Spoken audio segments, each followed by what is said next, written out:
Hi everyone, welcome back to another video. This video will talk about my player ranking 5 to 1. If you haven't checked out the other video 10 to 6, please do. And please leave your comments and who you think are the top 10 players. I would love to hear from you guys. I will be reading all the comments. And yeah, so please like the video. Please subscribe, will be much appreciated. And let's get started. All right, so for number 5, I have Luka Doncic. Um, Overall, he had a great season. Um, Second in points per game, top 30 in all the major categories here. Um, his defensive win share is not so bad. It's at 31st.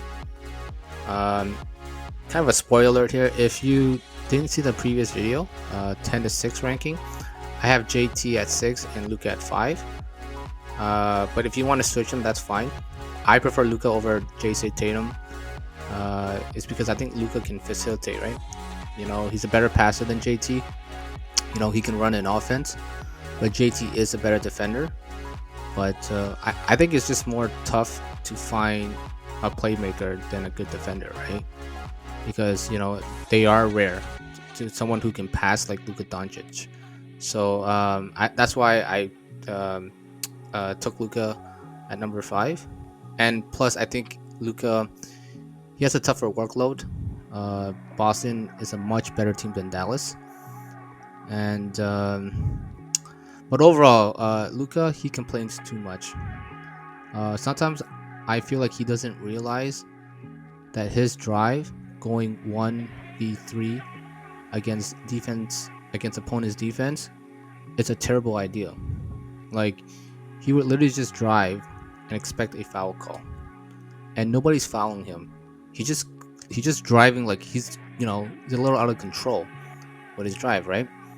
And I feel like sometimes he doesn't realize with all these technical fouls and not getting back on defense, I think it's hurting his team. It's hard to play 5v4 defense. It's hard just to give up an extra point for no reason. And also, I think he hurts his team's confidence too. It's like, dude, like, we can get a stop, right? You don't need to complain all the time. And he is the worst. And I just feel like if he complained less, he'll probably get more calls. So I don't know, man. These players, they're talking crazy right now to the referees. They're calling referees the B word, mofos, women's body parts. Like, they're just, like, I don't feel like, I know it's not personal, but just say your piece, relating to basketball and just move on, right? And yeah, so saying all that though, I think Luka is gonna have a great year. I did watch him in the FIBA World Cup. Not surprised he got ejected playing against Team Canada, who did not foul him. It was, terrible drive again. And but I think this year though, he's gonna have a really good season. He looks, in shape, and I am excited to see him. But I just wish he would just cut down the complaining, because it's so annoying just to watch him sometimes. So yeah, so I have Luka at number 5. All right, so at number 4 I have Steph Curry. Overall, I think he had a great season last year. Best point guard in the NBA, best triple threat, shooting, passing, and dribbling.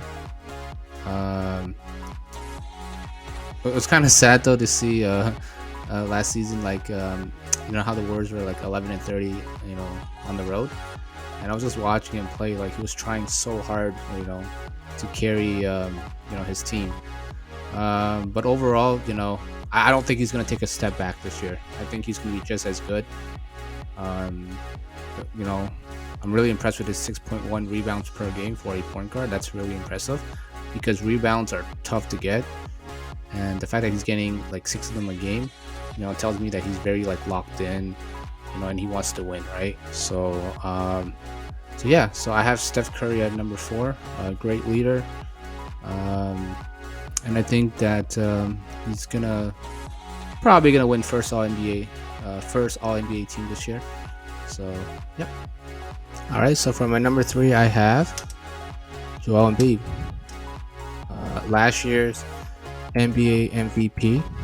I didn't have him as my MVP. I had Jokic as my MVP, but I did had Joel at number 2. So I really don't have a problem him winning it last season, but he he has been making a lot of excuses lately. Uh, the last 3 seasons, he's been blaming everyone for the playoff failure, but himself. Like 3 years ago, he blamed Ben Simmons, right? All right. Year after that, they lost to the Heat. He's like, I don't know why we didn't sign Jimmy Butler back. So he's blaming management now, and he also like blamed his injuries, right? So if you're out there, Joel, no excuses. Nobody wants to hear it. It doesn't matter. Okay. And last season, he's like, oh, it just can't be me and James Harden. Yes, it has to be you and James Harden. Okay, so don't look at the role players. Don't blame the role players. Blame you. And I just feel like, he thinks he's untouchable and that he can do no wrong. But just look on the last 3-4 season, Joel B has not he hasn't come up clutch for them, in my opinion. And I think he knows this. I think he's a number 2 in the postseason, in the playoffs. But in the regular season, yes, he's a number 1. Like, he will dunk on the Toronto Raptors, right? He'll dunk on the Washington Wizards. He'll dunk on the Detroit Pistons. But when it comes to playoff time, he won't dunk on Jason Tatum. He won't dunk on Bam. He won't dunk on Giannis. So it's like, I don't know. Like, if I was the 76ers, I would trade him right now. And I know the Knicks are kind of desperate, right? And my asking price if I'm the 76ers would be RJ Barrett, Mitchell Robinson, and 5 first-round picks. And the Knicks have the Knicks have all their picks, right? So that trade could work. If I was the Knicks, would I do it? No. Like, why would I trade for a person who can't get past the second round, just like myself, right? It seems like the Knicks are like a second round team, and it seems like he's unreliable because he gets injured all the time in the playoffs. Sometimes he doesn't even believe himself. It comes across like that, and he hasn't gone past the second round. So why would I give all that for him? And he's always seemed to blame everybody else. And I think I have the perfect person to tell Joel Embiid how to maybe encourage your teammate so they can play a bit better for you, and also how to handle a playoff loss.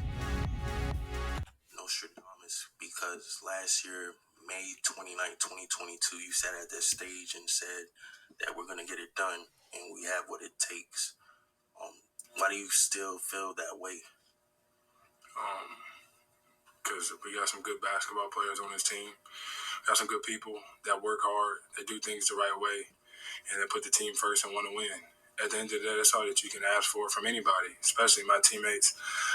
And we have a great group. We got some guys that don't quit. We got some guys that have had a long road to get to this point. So why give up now? This is the stage that we're on. The stage is set. This is when the lights are the brightest, and my guys are going to show up. Nick Friedel, ESPN.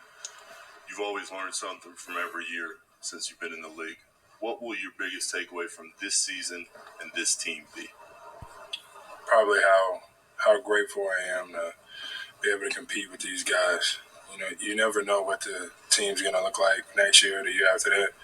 Um, I'm just grateful. I learned so much. They taught me so much, and I wish I could have got it done for these guys because they definitely deserve it.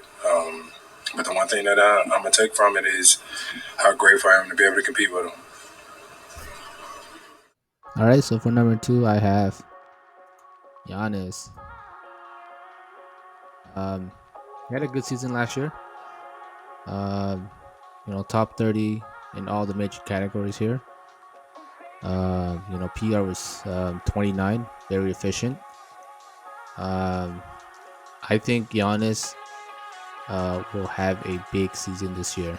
Obviously, he got embarrassed last year, losing as a number one seed to the number 8 seed, 4-1 to the Miami Heat. He was probably, in the lab working all summer long. He also got upset that he didn't get all defensive. He didn't make the all defensive team. So I think this season, like, he is ready. He's gonna just put up some of these big numbers. I'm projecting a PER of at least 32 this season for him, and the Bucks are probably gonna make a deep playoff push as well. So I'm excited to see Giannis. Um, Big fan of his. I love his passion for his game.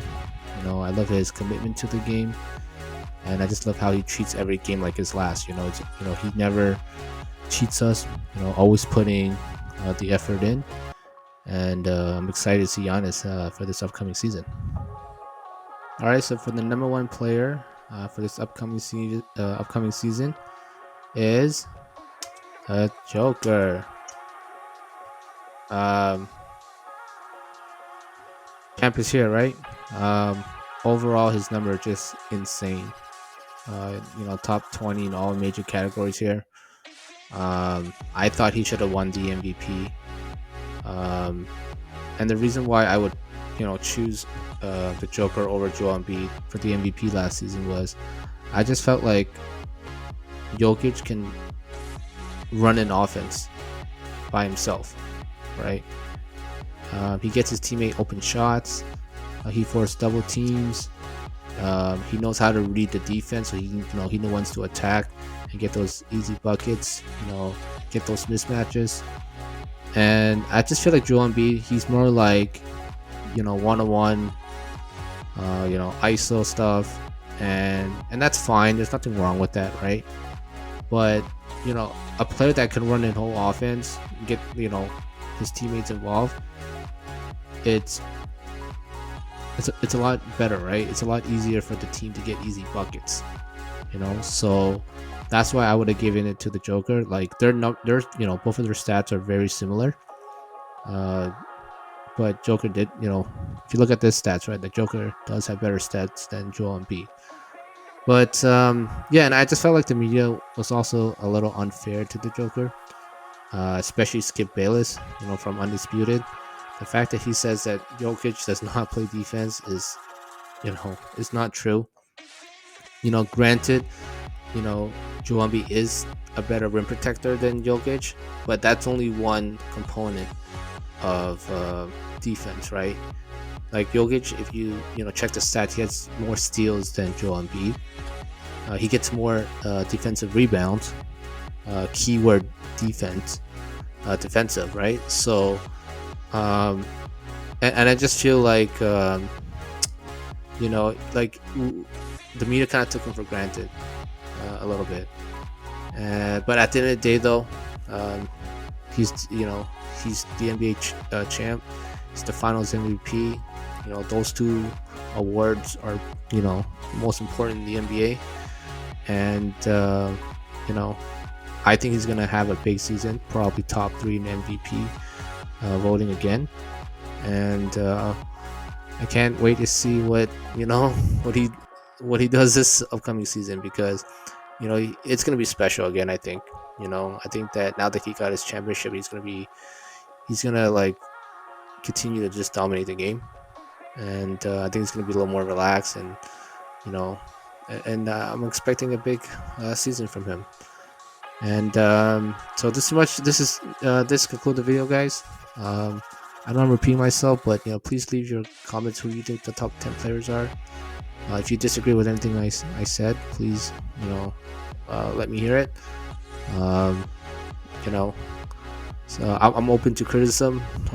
I enjoy talking basketball, so anything you say, it's fine with me, as long as you're not saying hateful things, right? But if you're just giving me your opinion about basketball, all good. I don't mind being told I'm wrong or you disagree with me, right? We're here just to learn and talk and have different opinions, right? That's what makes basketball fun. So thank you for watching, and I'll see you in the next video.